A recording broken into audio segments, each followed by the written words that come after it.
Well, hello there, folks. I'm going to talk a little bit more about the exploding pagers, the exploding radio telephones, the exploding laptops and equipment occurring in Lebanon.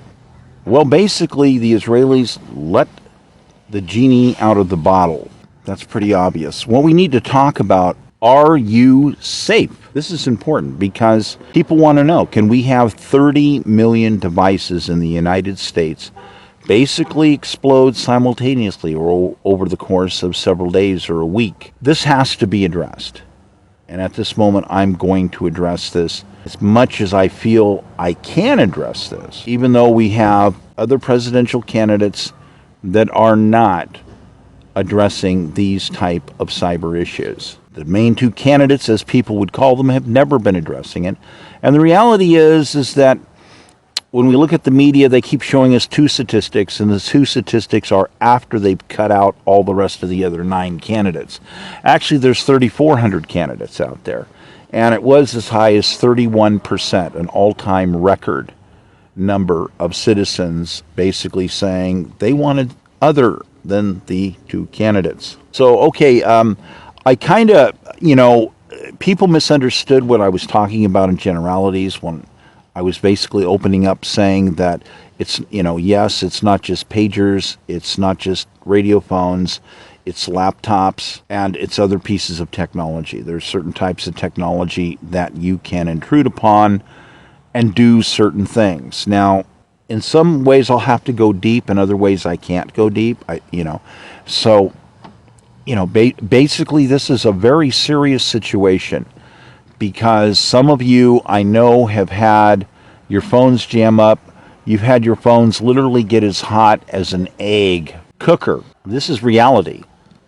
Now, this technology basically started getting looked at in the 60s, and it began its exploration in the 70s. So you had assessments by the U.S. government, the British government, the Israeli government. Continued throughout the 80s and on up to present. Now, the Israelis deciding to use the technology. Whether, depending on your opinion on this, striking people's communication devices that have been basically attacking you for 11 months, a lot of people seem to apparently have different opinions on this ongoing situation that has been many decades in the tit-for-tat back and forth. So, I'm just going to basically keep moving forward trying to track the tech itself at the moment for you. Now, basically, there's a lot of different things you can do. The most effective thing is obviously to put some explosives into a cell phone device, and some of these were done way back, brick phones and whatnot. And you're talking about a modern cell phone situation can be similar. But here's the thing. If you remove a bunch of the battery material and replace it with really, really high explosive, such as a C6 or a C4, then the battery is no longer going to have the same amount of battery space. Somebody would notice that it's not holding a good charge. So this would make things suspicious. Battery technology has changed over the years. Modern battery technology has many types of super batteries that's kind of pretty much coming standard in anything. And basically, when you hear what's happening as to explanations on the news, they're not entirely correct. It's not that they're wrong, it's not necessarily what the whole picture is. Yes, there are some very volatile chemicals that you can add in that can make something really extra explosive, but there's another factor. Some people may have seen movies, basically, where somebody's taking sticks of dynamite and they're utilizing it to basically get nitroglycerin from the dynamite. In fact, there's numerous movies out there where they show different methods, and they're getting this golden gelatin and they're spooning it off and condensing it and putting it into a separate container. Well, when it comes to cell phones, basically you can use different types of attacks where basically you're changing, well, actually a number of things in your phone temporarily to cause a different type of reaction in your battery. They're cooking your battery, and they're causing chemicals to do certain reactions. This basically means you can put somebody's cell phone in certain instances through different processes remotely basically change the chemistry makeup of a battery, making it more dangerous, if this makes sense to anybody. You can also do the same thing to certain laptops. You can do the same thing to certain cellular radio telephones. You can do this to certain pagers. Now, I don't want to comment on the whole and come up with a list of which ones are vulnerable and which ones aren't. That wasn't really part of what I was getting at. I was getting at the overall generalization, that we have a billion phones out there on this planet right now. Phones, laptops, etc., that are vulnerable to being remotely detonated. It is a very real chance that we could have 30 million mass detonations inside the United States. Now, let me talk a little bit about some of the stuff that's supposed to be in place to prevent that. We're supposed to have a series of governmental operations that monitor and switch out certain things that might get detected. Now, keep in mind, when you have, at any given time that you can possibly have 50 million or 100 million cellular connections occurring. Obviously, big computer, and you're using mass electronic monitoring to do this. The idea basically is that you would want to switch out the hub sources around to stop targeting your phone continuously, to put it through the various types of sequences that would be needed, for instance, to prep your phone for a detonation. So basically, in theory, we're supposed to have in the United States certain ways that this is to be stopped. But in actuality, if you do intensive research, you find out that there has already been remote detonations. There has already been people who have been having unpredictable. You also have a situation that deals with other types of devices. We have scooters of certain types. Some are good, and some of them are really in the high-risk types. You'd have to talk to a fire department. There's a lot of material on the web by fire departments that will discuss that, and you can get more information by going on the web and looking that up. Yeah, so I have to say it's really important to explain to people that there are these different stages and things that can occur that we need to address, because at this moment right now, the course of this next year, 2, 3 years, Americans and people worldwide are in more danger than they've ever been for somebody else to basically decide that they're going to do some form of attack and do mass detonation of electronic devices. 9 major lists that have been stolen that are full of really beautiful information if you're some kind of a hacker or a terrorist, because you get all these neat little lists, and these people are police officers, these people are federal agents, these people work for an attorney general's office, these people work for schools, these people are children, these people are doctors, these people are nurses. There's codes that can surface on certain lists that give an identifier. Why? Priority. You have priority identifier if there's ever emergencies as to who gets primary priority on systems. And this is no joke. There's actually a priority system, and a lot of people get pissed off and go, how come I've been given a low priority? My cell phone service doesn't work very good, yet I have someone else that has the same exact company, and we're standing side by side, and their phone works great and mine doesn't. That's because you might be discriminated against, or you have a lower priority list and there's considered to be some sort of situation. I don't want to comment about whether cell phone companies or carriers or tower systems, whatever, at this moment on how all of that works. But it's there, and there's other areas to talk about respective to all this stuff and where it sits at. And among these things, I'm sure someone's going to say, oh, you're trying to sell Tesla phones. No, I am not trying to sell Tesla phones. At least not yet. No, I don't own a Tesla phone. I do not own a Tesla phone. But I'll be honest, there's about a 90% chance that over the course of the next number of months that My next cell phone, in fact, might actually be one of the latest Teslas. I'm not going to lie to you. You know, the concept of this device having a custom alloy, having the incredible resilience to be able to be dropped from significant heights and survive. This is pretty incredible, actually. You know, so yes, I'm going to have to say that there's something about it, and there's a heavy dutiness about it. I don't necessarily feel that the way the case is designed and the way these circuits are designed, again, to be honest, I don't know the exact circuitry layout from the standpoint, gee, have I, taken an eyeball of the actual, technical diagrams? No, I haven't. I have read bits and pieces and claims about what the circuitry is about. There are changes to the processors, additional processors that do certain things this way. That for using AI, there's also the option up to 32 gigabytes of RAM, which is, that's pretty crucial if you're somebody who's really interested in putting AIs into phones, which definitely I have an interest in, and I see a future.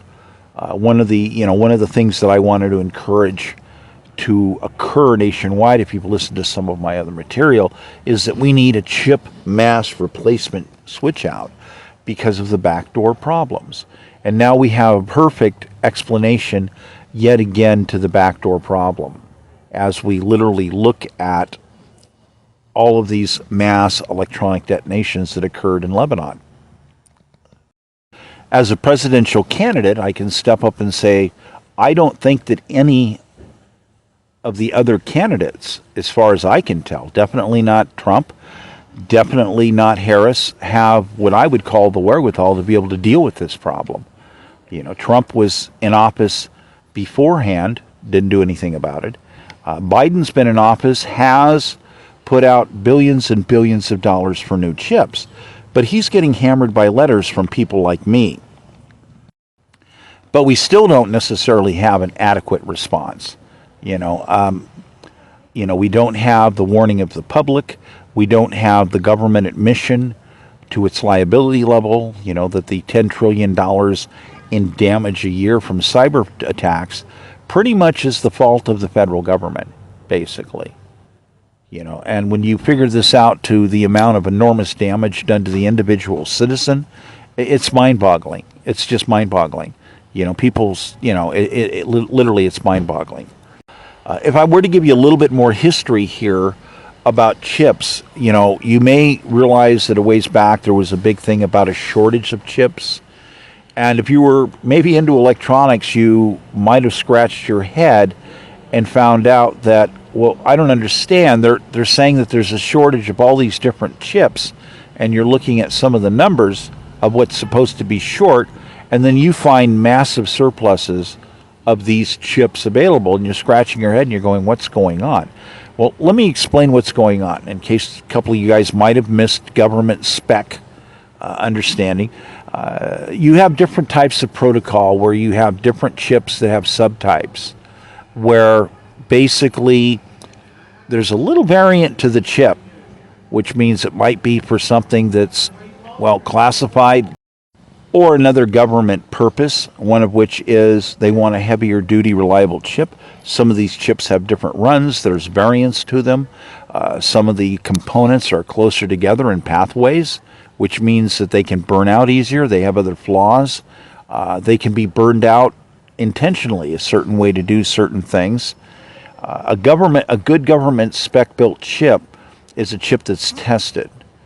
And if you look them up, you'll find out this chip is tested at a higher voltage level under extreme stress to see if it survives. And a lot of chips will not pass that test. They'll burn up. So this is when you have a government tested spec chip, basically, for those of you who don't understand that. But what happened a lot is you had automotive makers that had crucial components in automotive in which you had multiple problems. You had insurance companies saying there's a backdoor chip problem. We can't go public with it because of the attitude of the government at the moment, but we can't insure vehicles that have these components in them. So you had manufacturers, again, that are in that area where they might know something about the electronics, and it's like, we cannot allow these chips to be utilized. I mean, you definitely can't use this kind of stuff for certain type of driver control circuits and various items. So I'd have to say that definitely we had certain people that knew about certain levels, and they had to make sure that special stamping, special order was what they were getting. So, so if you take that into account, this means that you have other people out there that had to go out of their way to make sure that their product had a better integrity than what the norm would have been. And because this is to make sure that your life is safer, that the product's a higher quality product, and there's other stuff that go into this. So, you have to imagine there's a different priority if you're an automaker and you want to make sure that nobody's going to do, for instance, a remote detonation on certain types of circuits, especially since you now have what? Well, you have phone interfaces in every car. And imagine electric cars. Now, when it comes to electric cars, the last thing you want to have happen is somebody to figure out a way to do a mass remote detonation of electric cars. Is this a problem? Of course this is a problem. So I think it's clear, as I recall, that that the Tesla company was definitely discussing problems respective to chips, and that there were, and people remarked and says, well, there's certain chips available. Why aren't you using them? And they were, well, no, those are not up to our specifications to use. So I bring that to people's attention because I don't want people to think for one moment that I'm trying to hammer Elon Musk's empire here, because that's not what this is about. This is about me as a presidential candidate doing absolutely the right thing and telling the public information that you need to know. You need to know that you might have your children walking around with cell phones that you really need to put in some kind of a shielded device. Maybe a metal can wrapped with electrical tape. That's not necessarily the best idea, but it's something. It's something that can be enormously helpful. And then they put it in a backpack, and then when they use it, use a wired set of headphones or wired device that is several feet away. Give yourself some distance, So this is important, because of what can possibly happen. And I'm addressing it. I'm saying as a presidential candidate, I'm addressing this. Now, for me, it's always been in my agenda for years and years and years to address the chip backdoor problem. I have written letters on numerous occasions, so to speak, that probably got ignored. But there was a lot of people, I do believe, that really inundated the Biden administration with the various problems that were up and coming. And now, again, the Israelis let the genie out of the bottle. It's blatantly obvious. There's no way around it. And in many ways, there's talk about modifications, different things that were done, but that's not necessarily the whole story. I'm not going to say that that's a cover story. I will say that it can be partially a cover story, because there is a history of the Israelis basically switching out components in devices to add a more impressive explosion. You can read about that, you can look it up. But because the newer batteries, the thing about all the new technology is there's a rule of thumb I noticed as a kid. When I won my first scholarship, age 14 for electronics, one of my first scholarship, I wanted to do certain science projects, and then they said no. And the reason was, in a nutshell, is when you're going to do certain things that have a lot of energy in a condensed, refined area, then they're more dangerous. That's just the way it works. So the new cell phone battery technology, basically you already have in people's cell phones the equivalent of a form of plastic explosive. Please keep this in mind. So this is actually somewhat important. So when you consider this, it is highly important, so to speak.